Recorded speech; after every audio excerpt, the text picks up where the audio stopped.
میٹیاں زمانہ مینوں روے گا جدوں اکھاں میٹیاں زمانہ مینوں روے گا اپنا تے اپنا بگڑنا مینوں روے گا اپنا تے اپنا جدوں میں نہ دسیا میں کھانا نو میں کھانے وچ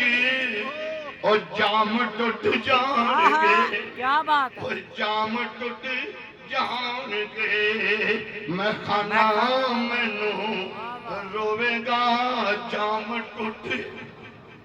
اور جام ٹوٹ جان گے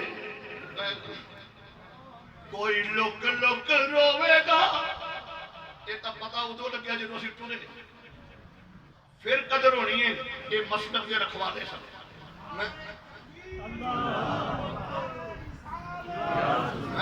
میں حضرت کو کہہ رہا تھا میں کہا حضرت میں بیمار ہوں پتہ نہیں اگلے سال میں آپ کو دل لگاؤں گا بیمار ہوں اللہ حضور کا صدقہ سب سنیوں پہ کرم کرے جب ہم چلے گئے نا پھر پتہ چلے گا کہ سنیوں کا پہلا کس نے دیا تھا کوئی لک لک روے گا کوئی بک بک روے گا اور گلیاں دا آیانا تے سیانا مینوں قدر کرو اپنے علماء کی حضرت مولانا غلام رسول صاحب چلے گئے قاری اسحاق صاحب نے گلشن بات کیا اللہ ان کو صحت عطا فرمائے آنکھوں میں آنسو ہے قاری صاحب کے قاری صاحب رو رہے ہیں اللہ کی قسم پتا اس وقت چلے گا جب تیرے عقیدے کے محافظ دنیا سے جائیں گے میں نے شاہ صاحب کے جنازے میں حضور شرکت کی 53 ایکڑ میں جنازہ تھا 25 ایکڑ کا تو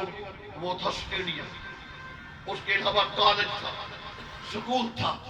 شاہ صاحب نے وہ 21 دن پہلے کہا تھا جس دن میں مریا تے حافظ آبادیاں گلیاں تنگ پہ جان گیا میں نے غزالی جماعتہ مجھے شرف حاصل ہے حضرت قطب الافطاب میاں خلیل احمد صاحب شرف پوری نے میرا ہاتھ پکڑا ہوا تھا اور مجھے حضرت کے تابوت شریف کے نیچے لے گئے روزہ ہم نے رکھا ہوا تھا میرے پاؤں پہ زخم آ گیا اور میاں صاحب آپ کو پتا ہے وہ بادشاہ تھے موجود تھے میرا ہاتھ پکڑا ہوا نیچے میں نے کہا میاں صاحب آپ تابوت شریف کے نیچے لے آئے کہنے لگے شاہ جی ایدے نالوں مٹھے بدل کتو چڑھنے تھے یہ میٹھے بادل کب آئے حضرت مجھے وہ وقت بھی یاد ہے جب حضرت کو لحد میں اتارا اور آپ بھائی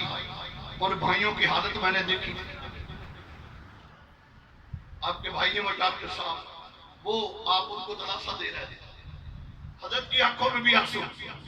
یہ تو دکھ والا جانتا ہے نا تو یہ تو دکھ والا جانتا ہے میں حضرت کے جنازے میں بھی شریک ہوا اور میری بخشش کے لیے کافی ہے غزالی زبان کا جنازہ میری بخشش کے لیے کافی ہے میرے والد گرامی کا جنازہ تو وہی آج ہمارے گھر والے ہی گھر کی بات سنائیں گے تشریف لاتے ہیں ادیب ملت اسلامی مفکر اسلام آپ روح